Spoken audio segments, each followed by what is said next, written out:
Nesse vídeo agora, vamos estudar os crimes contra o patrimônio. Quando falamos sobre crimes do patrimônio, nós estamos falando, por exemplo, de furto, extorsão, apropriação indébita, roubo, dentre outros. Mas antes de mais nada, para a gente não perder o costume, se inscreva, compartilhe e ative o sininho.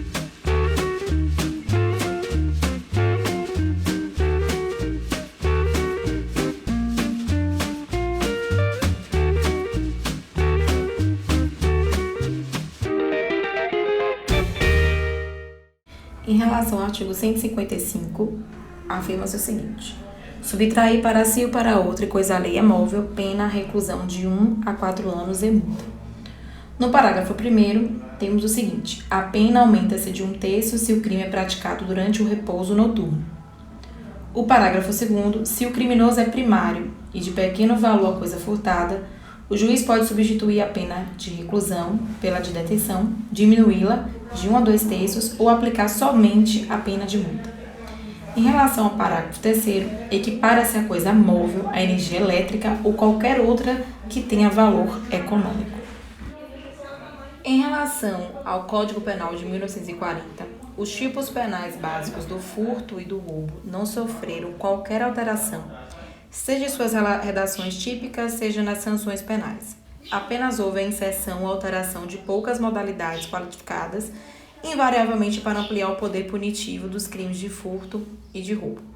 Ainda assim, foram modificações muito pontuais e não decorrentes de um interesse político em reformar amplamente a disciplina dos delitos de furto e de roubo. Vale salientar que o crime de furto ele não pode ter a presença da violência, porque senão seria o crime do artigo 157, que é o crime de roubo. Em relação às questões atuais jurisprudenciais, nós temos que o furto em relação ao princípio da insignificância ou da criminalidade bagatela. O princípio da insignificância ele surgiu no direito romano no campo civil, derivado do brocado de minimus non curate praetor. Em outras palavras, o direito penal não deve se ocupar de assuntos irrelevantes, incapazes de lesar o bem jurídico. Na década de 70, do século passado, foi incorporado ao direito penal pelos estudos de Klaus Roxin. Esse princípio não tem previsão legal no Brasil, mas é pacificamente reconhecido pela doutrina e pelos tribunais, especialmente no crime de furto. Então, podem ser citados os seguintes exemplos: a subtração de cadastro de um tênis e uma grande loja de calçados, a subtração de uma folha de papel em branco e uma grande agência bancária.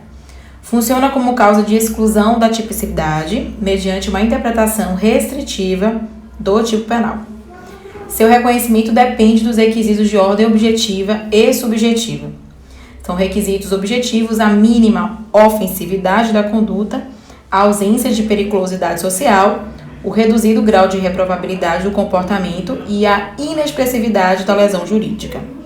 Diante dos slides que estudamos, o crime de furto é aquele crime que acontece sem violência, sem grave ameaça, é aquele popular mão leve, que pegou o celular na bolsa da pessoa e a pessoa não viu, que pegou o dinheiro na bolsa da pessoa e a pessoa não viu, aquele que pegou o relógio da pessoa e a pessoa nem percebeu, aquele que pegou a blusa, um objeto em alguma loja e a pessoa não percebeu. Isso é o crime de furto. A pena é muito menor que a pena do roubo que nós vamos estudar agora adiante, mas por quê? Simplesmente porque não tem nem violência e nem grave ameaça.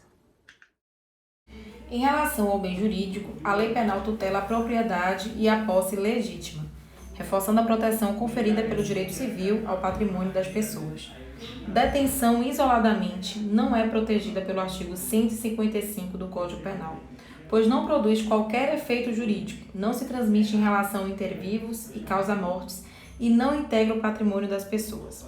O patrimônio é bem jurídico disponível.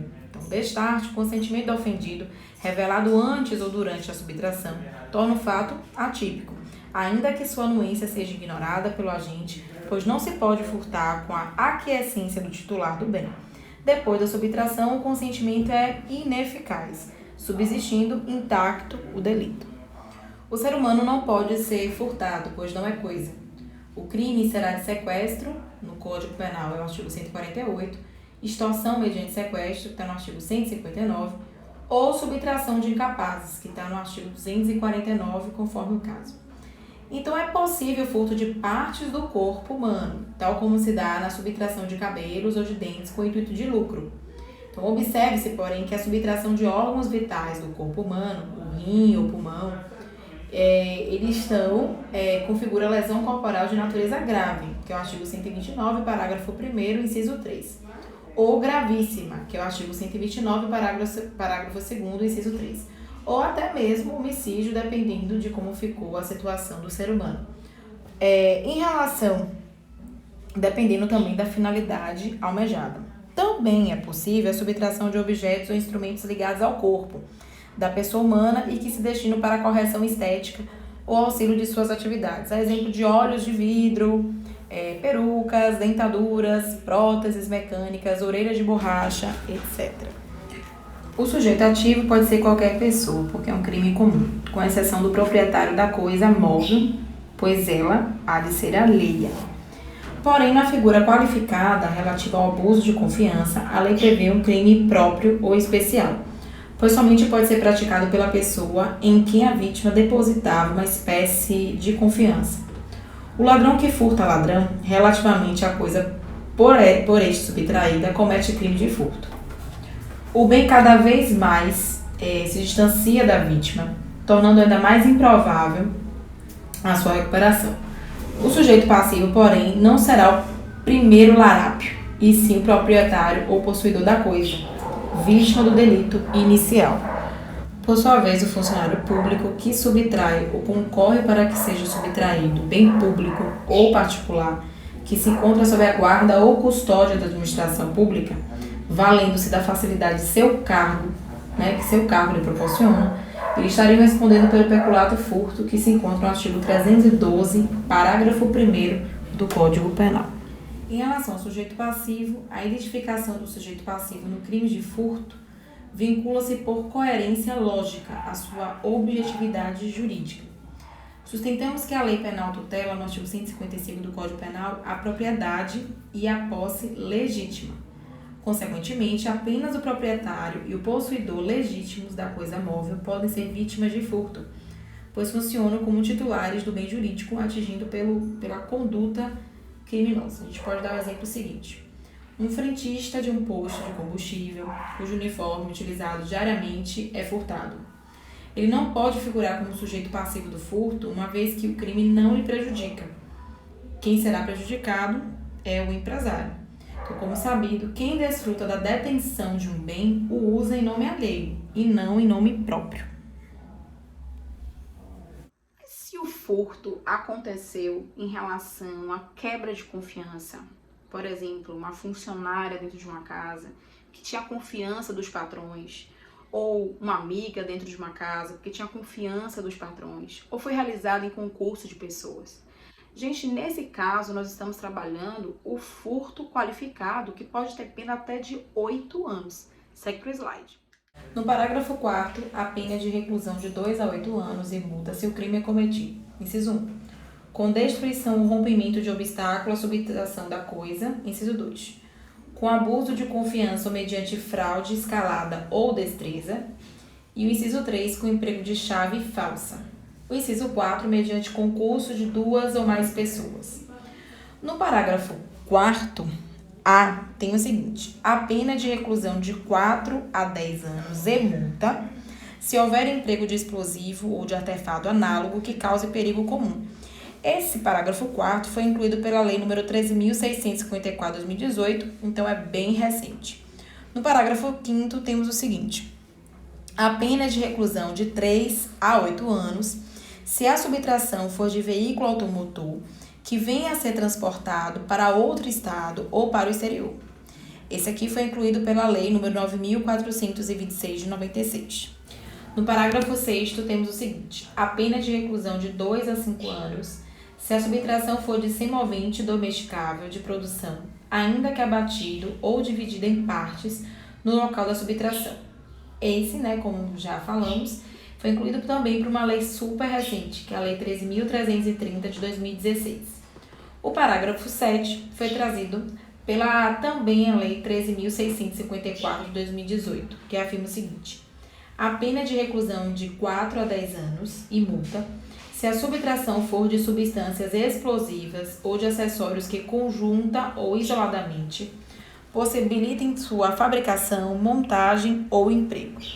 O legislador, em relação às qualificadoras, ele agregou o tipo fundamental circunstâncias que alteram em abstrato os limites mínimo e máximo das penas privativas de liberdade. Portanto, o furto pode ser revestido de duas ou mais qualificadoras. Ele pode ter o exemplo, subtração praticada por duas pessoas com destruição de obstáculo. Então, o que é que se dá em relação à qualificadora? O aumento da pena se deve à maior reprovabilidade de que se reveste a conduta criminosa, bem como ao resultado provocado. Com efeito, seja pelo meio de execução empregado, que facilita a prática do crime ou acarreta maiores prejuízos ao ofendido, que é o caso do parágrafo 4º, quer dizer, seja pelo resultado posterior que afasta ainda mais o bem da vítima, no parágrafo 5º. O legislador entendeu que o crime há de ser mais gravemente punido. Em relação ao tipo objetivo, nós temos que o verbo é subtrair, que significa retirar algo de alguém, inverter o título da posse. No contexto do furto, interpretando-se a ação nuclear em sintonia com os elementos do tipo penal, pode-se dizer que subtrair equivale a apoderar-se da coisa móvel da vítima, e sem sua permissão, retirá-la da sua esfera de vigilância com ânimos de tê-la em definitivo para si ou para outra. A conduta de subtrair não depende obrigatoriamente da retirada da coisa do lugar em que se encontra. Alcança tal situação, mas não se limita apenas a essa conduta. Então, de fato, subtrair engloba duas hipóteses distintas. O bem retirado da vítima, é a primeira, e o segundo é espontaneamente entregue ao agente, mas ele indevidamente o retira da esfera da vigilância da vítima. No último caso, o furto não se confunde com a apropriação indébita, que é o caso de quem presta, não presta, definida pelo artigo 168 do CP. Nesse delito, a vítima entrega ao agente a posse desvigiada de um bem, ou seja, empresta uma pessoa confiando nessa pessoa. Exemplo, o funcionário de uma biblioteca entrega a determinada pessoa um livro a ser devolvido depois de 5 dias. O que não acontece, pois o sujeito decidiu ficar com o objeto para si e não devolver mais.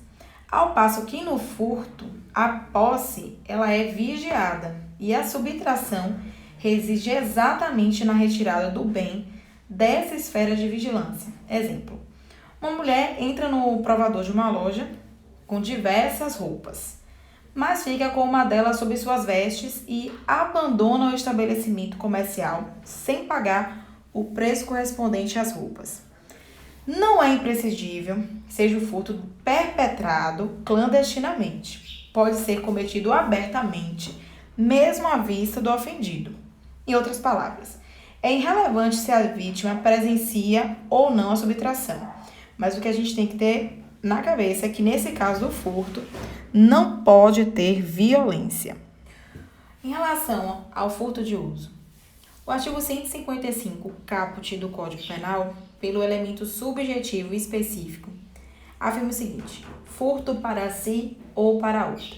Em síntese, é imprescindível que o sujeito subtraia a coisa para não mais devolvê-la, passando a comportar-se como se fosse o seu atual proprietário. Agora, no entanto, se a pessoa devolve a coisa furtada, e aí o que acontece?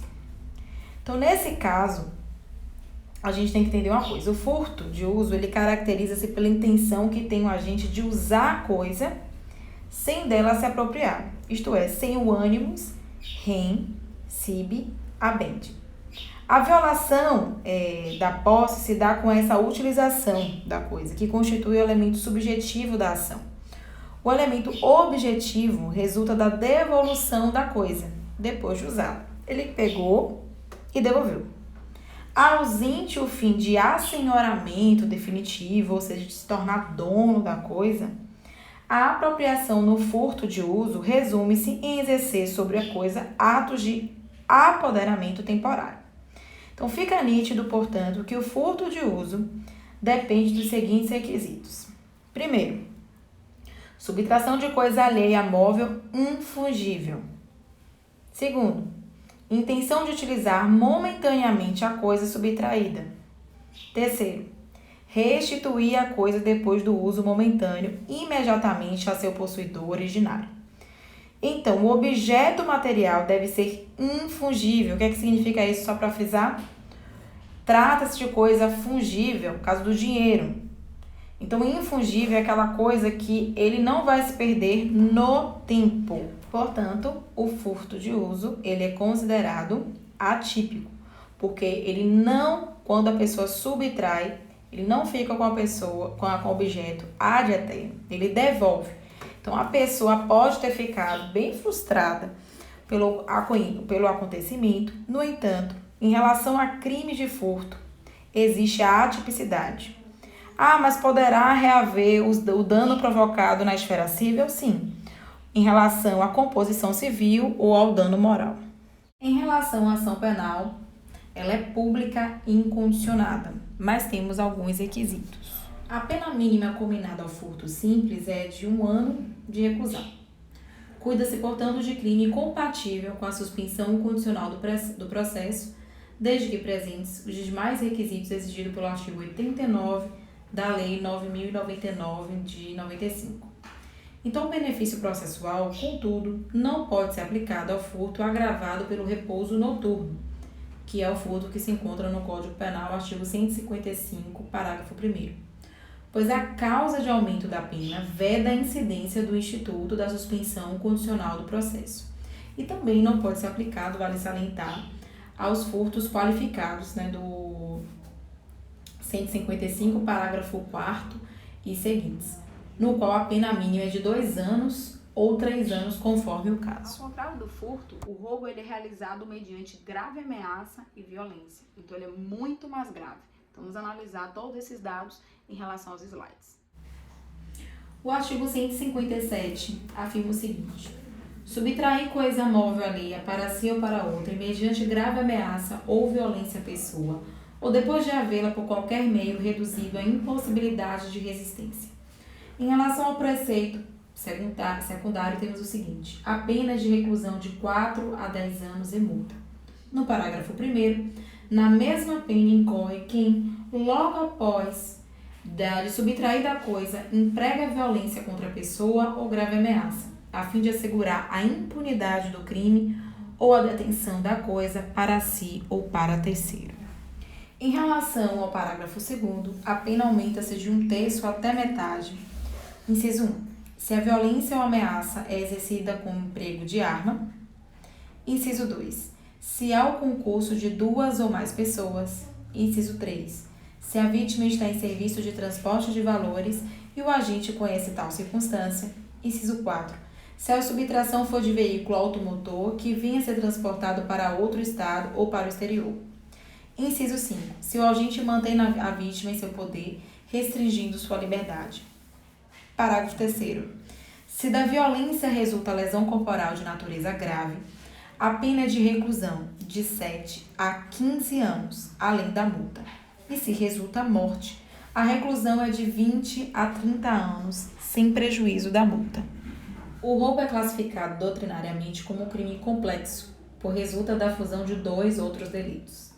Seu ponto de partida é o crime de furto, ao qual o legislador agregou elementares relativas ao modo de execução que o tornam especialmente mais grave. Com efeito, possui diversos elementos idênticos aos do crime de furto, a saber, o primeiro, subtração como conduta típica, coisa alheia móvel como objeto material, e fim de assenhoramento definitivo para si ou para outra como elemento subjetivo.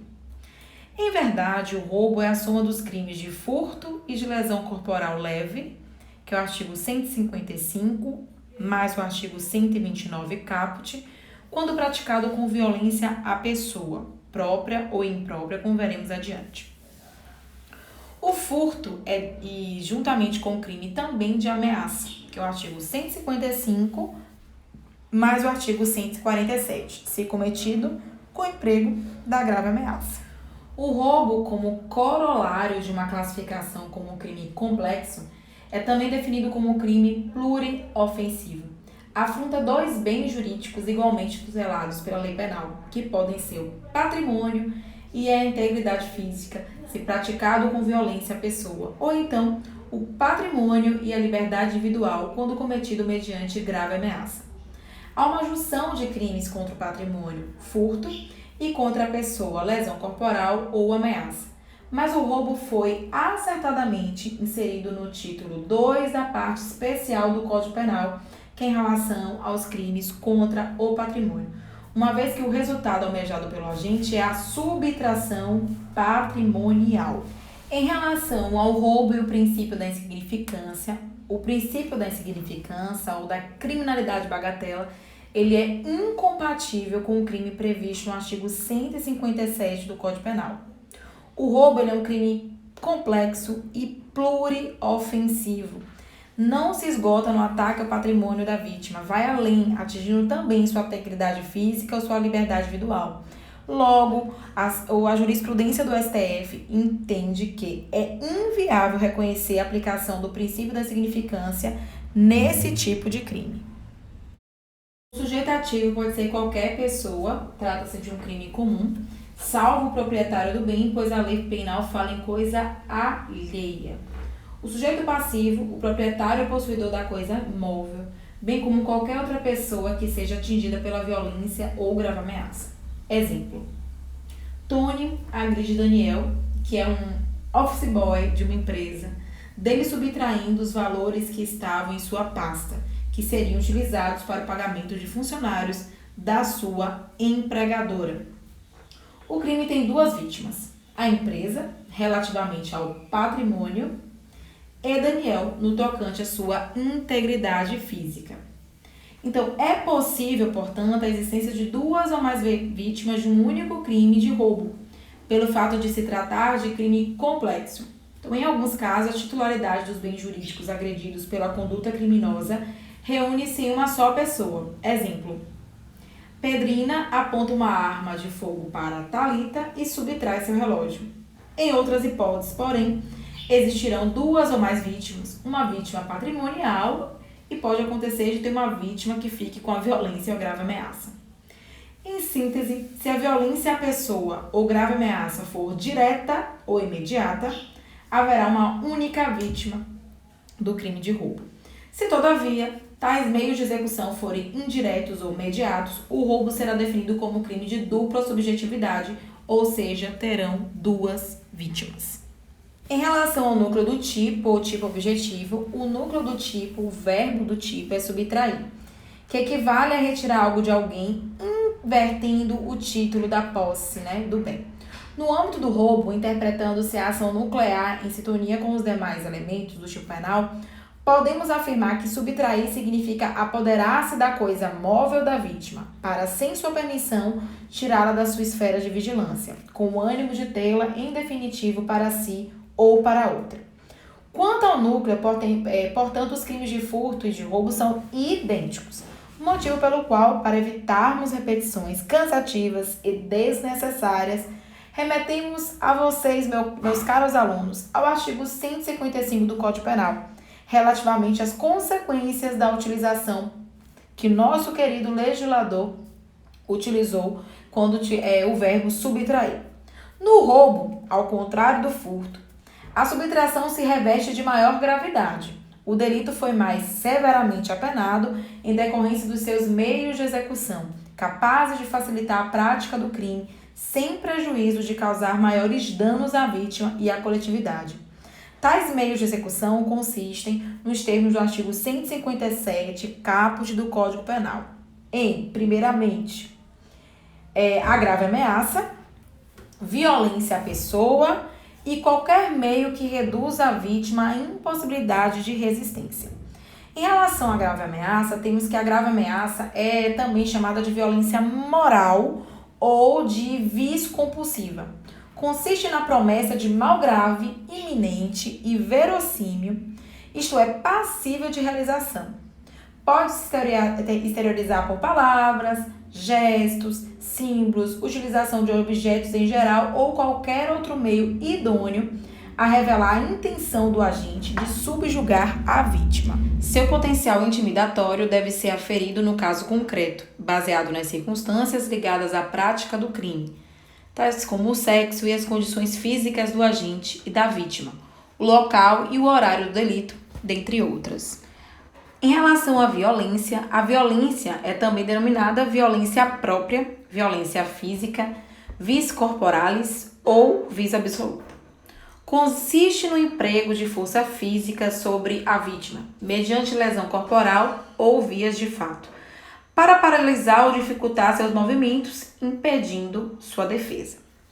São seus exemplos, entre outros, os socos, pauladas, pontapés, facadas, golpes com instrumentos contundentes e disparos de arma de fogo. Em relação a qualquer meio que reduza a vítima à impossibilidade de resistência, é a chamada violência imprópria ou meio subrepetício. O Código Penal utiliza a interpretação analógica ou intralege, pois apresenta uma fórmula casuística, grave ameaça ou violência à pessoa, seguida de uma fórmula genérica, qualquer meio que reduza a vítima à impossibilidade de resistência. Em outras palavras, grave ameaça e violência à pessoa são meios que reduzem a vítima à impossibilidade de resistência, mas não são os únicos. Como o legislador não tem condições de arrolar taxativamente todos os referidos meios, ele se vale desta fórmula residual admitida em direito penal e diversa da analogia. São exemplos de uma violência imprópria, drogar a vítima ou embriagá-la para conseguir, lograr isso no roubo, usar soníferos, o famoso Boa Noite Cinderela, hipnose, etc. Agora vamos entrar em relação ao roubo qualificado do artigo 157, parágrafo 3º. Como preceitua o referido artigo do Código Penal, se da violência resulta lesão corporal grave, a pena é de reclusão de 7 a 15 anos, além da multa. Se resulta morte, a reclusão é de 20 a 30 anos, sem prejuízo da multa. O roubo, nas hipóteses previstas no dispositivo legal ora em análise, é qualificado. Os limites da pena privativa de liberdade instituídos para o roubo simples, próprio ou impróprio, quais sejam o mínimo de 4 e máximo de 10 anos de reclusão, são alterados em abstrato para maior. O roubo qualificado apresenta-se sob duas espécies. Primeiro, roubo qualificado pela lesão corporal grave. E o roubo qualificado pela morte, que também é denominado de latrocínio. As figuras qualificadas aplicam-se ao roubo próprio, que é o caput, e ao roubo impróprio, que é o parágrafo 1º, indistintamente. Somente é possível a incidência das qualificadoras quando o resultado agravador emana da violência praticada contra a vítima da subtração ou qualquer outra pessoa. Exemplo: segurança do banco, marido da mulher assaltada, etc. Então, essas pessoas vieram a óbito, então serão, por exemplo, vítimas de latrocínio. O texto legal é taxativo. Se da violência resulta, trata-se da violência à pessoa, violência física, que não abrange a grave ameaça, violência moral, nem a violência imprópria prevista no caput do artigo 157 do Código Penal, pela fórmula, ou depois de havê-la por qualquer meio reduzido à impossibilidade de resistência. Então, a primeira parte é o roubo qualificado pela lesão corporal grave, que está no artigo 157, parágrafo 3º, primeira parte. Nessa parte, o legislador abrange a lesão corporal grave, propriamente dita, e também a lesão corporal gravíssima.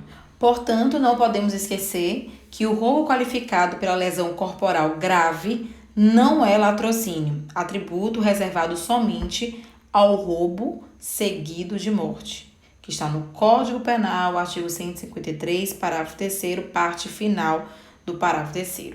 Em razão disso, não ingressa no rol dos crimes hediondos elencados taxativamente pelo artigo 1º da Lei 8.072 de 90, que é a Lei de Crimes Hediondos. Já o roubo qualificado pela morte é denominado latrocínio. É um termo utilizado tradicionalmente para designar a forma mais grave do roubo, que é o crime de matar para roubar, ou matar roubando. Cuida-se de crime complexo, pois resulta da fusão dos delitos de roubo, que é o crime fim, o motivo, o dolo, e homicídio, que seria o crime meio. É pluriofensivo, já que ofende dois bens jurídicos, quais sejam o patrimônio e a vida. A palavra latrocínio não foi mencionada uma vez sequer pelo Código Penal brasileiro. Não há rúbrica marginal no parágrafo 3º do artigo 157, inexistindo, portanto, nomen iuris. Surge então a primeira pergunta. O nome latrocínio é legal, doutrinário ou jurisprudencial? Em outras palavras, trata-se de terminologia de cunho estritamente científico, pretoriano ou tem amparo legal? Historicamente, o termo latrocínio foi uma criação doutrinária que rapidamente passou a ser empregado pelos magistrados em todas as instâncias do Poder Judiciário brasileiro. Então, essa situação se manteve por longos anos, perdurando até a entrada de vigor, né? A entrada em vigor da Lei 8.072 de 90, que é a Lei de Crimes Hediondos, que colocou o latrocínio em seu artigo 1º, inciso 2, que faz referência expressamente com o nome escrito latrocínio. Então, a partir daí, tal denominação passou a ser legalmente acolhida. Portanto, atualmente a palavra latrocínio possui supedâneo legal. Então, além disso, o roubo seguido de morte, ou latrocínio consumado ou tentado, é crime hediondo. Então, como se sabe, o direito pátrio segue um critério legal para a definição dos crimes revestidos da nota de hediondez. É hediondo o delito legalmente considerado hediondo. E esta tarefa, hoje em dia, é desempenhada pela Lei 8.072 de 90, especificamente pelo seu artigo 1º. Aqui eu trouxe uma tabela onde falamos sobre o latrocínio. Então, o latrocínio, a consumação do latrocínio ocorre com a morte da vítima. A súmula 610 do Supremo Tribunal Federal afirma o seguinte: há crime de latrocínio quando o homicídio se consuma, ainda que não realize o agente a subtração de bens da vítima. Então, por exemplo, se acontece a subtração consumada, morte consumada, latrocínio consumado. Se existe a subtração consumada, a morte tentada, o resultado é tentado. Se tem subtração tentada e a morte consumada, o latrocínio é consumado. Se a subtração foi tentada, a morte também tentada, o resultado é tentado. A ação penal, ela é pública incondicionada. As penas do roubo próprio e impróprio, que está no caput, né, que são na parte do caput, e no parágrafo 1º, respectivamente, é a pena de reclusão de 4 a 10 anos e multa. A do parágrafo 3º, que é a primeira parte, lesão corporal grave, reclusão de 7 a 15 anos, que nessa parte aqui é o roubo qualificado, mas não é latrocínio.